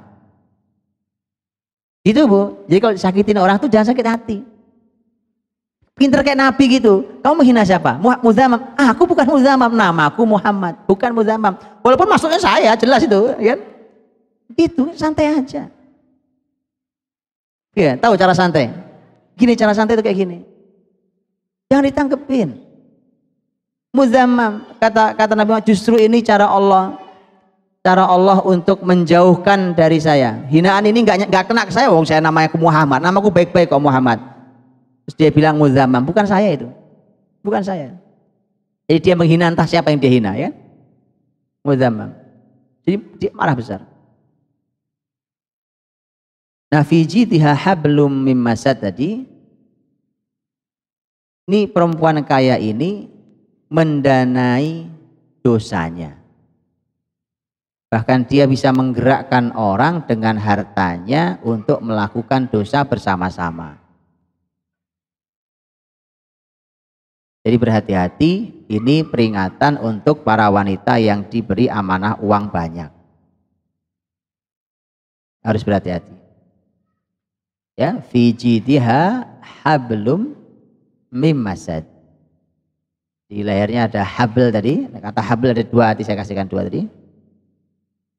Ya, mim masad, ya sama-sama dipintal, baik tali yang dipakai buat gendong duri ataupun kalung, itu semua dipintal. Ya. Dan inilah nanti yang sesungguhnya menjadi hukuman buat dia di neraka. Dia dihukum sama persis dengan perbuatannya waktu di dunia. Tentu hukuman akhirat jauh lebih menyakitkan dan lebih pedih. Ya, itu. Dan baik Abu Lahab ataupun Ummu Jamil sang istri di dunia matinya sudah hina. Orang terhormat itu matinya sudah hina. Karena hanya berselang kurang lebih seminggu setelah selesai perang Badar, dan Abu Lahab termasuk yang tidak berangkat ikut perang Badar, dia memberangkatkan orang sebagai pengganti. Abu Lahab itu sakit. Seminggu setelahnya kurang lebih dia sakit, dan sakitnya itu sakit yang orang-orang Quraisy sangat takut dengan penyakit ini. Sakitnya karena dianggap oleh orang Quraisy itu nular, maka nggak ada orang mau dekat, sampai mati itu Abu Lahab, mati hina, sampai 3 hari bangkainya itu dibiarkan. Anaknya ditegur oleh banyak orang, itu bapakmu diurus, anaknya juga nggak mau ngurus, nggak mau, nanti saya ketularan. Gitu, orang mati hina tuh kayak gitu, nggak mau dia. Akhirnya Anda tahu gimana caranya? Akhirnya mereka melakukan beberapa cara. Akhirnya ada yang mengatakan dibuat galian, digali di sampingnya gitu. Terus mereka bukan diletak, mereka nggak menyentuh mereka, karena sudah busuk juga dan nggak menyentuh. Cara memasukkan ke lubang gimana? Didorong pakai kayu dari jauh, menggelinding di dalam lubang itu. Hina sekali matinya, persis sama kayak Ummu Jamil. Mati kok kecekek tali. Ya kayak orang bunuh diri, padahal nggak bunuh diri, dia mati memang karena terlalu berat kayu yang dibawanya. Jadi dia sudah hina di dunia sebelum di akhirat. Utaibah mati dikoyak-koyak oleh singa tadi itu, ya, karena meludahi Rasul sallallahu alaihi wasallam, menyakiti hati Nabi dengan menceraikan putri beliau. Di akhirat lebih sengsara lagi. Ya, jadi makanya sekaligus pelajarannya bahwa hidup ini husnul khotimah, ya, jadi husnul khotimah. Biar bahagia dunia, bahagia di kehidupan setelah kehidupan ini. Baik, Ibu dirahmati Allah SWT, itu saya kira mudah-mudahan bisa kita ambil pelajarannya, dan mohon maaf sebesar-besarnya atas berbagai kekurangannya. Semoga ada ilmu kebaikan yang bisa membuat kita semakin baik, semakin soleh, dan bimbingan buat kita berikut keluarga kita.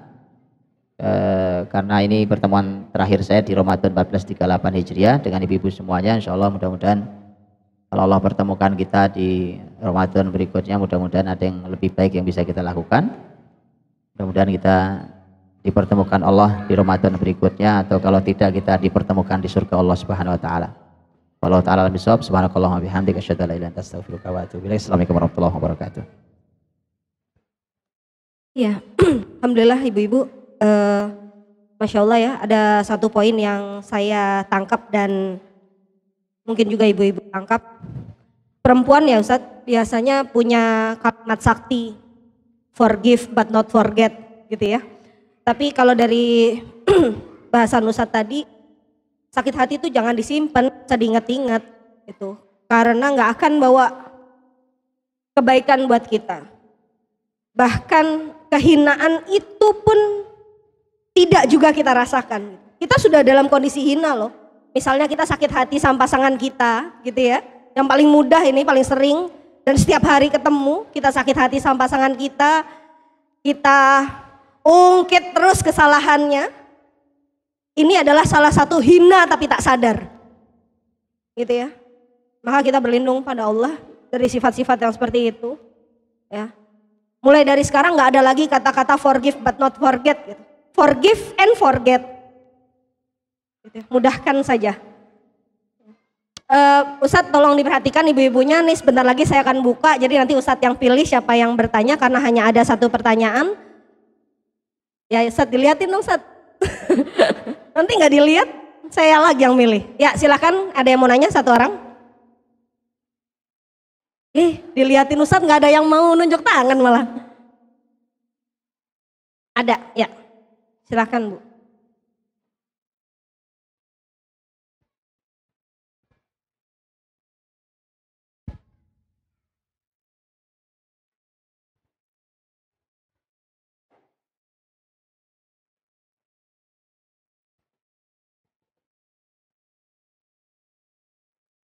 Ustadz, kalau dilihat dari suratnya ada dua hal.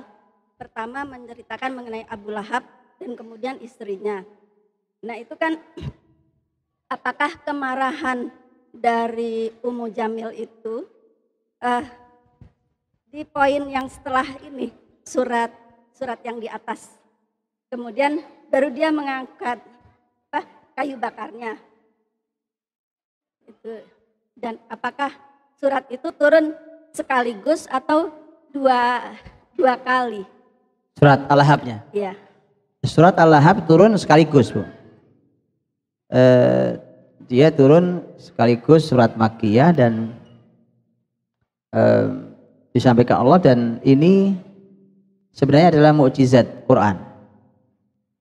Mukjizat Quran karena di dalam surat itu jelas-jelas disebut bahwa Abu Lahab sama istrinya yang saat itu masih hidup dinyatakan sudah pasti masuk neraka. Padahal belum meninggal orangnya. Kan bisa saja umpamanya walaupun pura-pura Abu Lahab datang ke Rasul masuk Islam, kan bisa aja, kenapa enggak? Muhammad, aku syahadat deh sekarang, sekalian untuk membuktikan bahwa Quran itu salah. Oh, ternyata sekarang saya beriman tuh buktinya, ya kan? Ternyata itu pun tidak terbersit di benaknya Abu Lahab. Jadi Abu Lahab pun enggak melakukan itu, dan benar ini mukjizat Quran. Orang yang masih hidup dibilang Quran dia akan masuk neraka,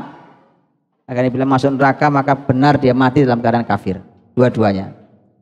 Maka begitulah pula nanti orang-orang yang telah disebut namanya oleh Nabi Shallallahu Alaihi Wasallam atau dicantumkan dalam Al-Quranul Karim disebut sebagai orang yang dijamin masuk surga, pasti akan masuk surga.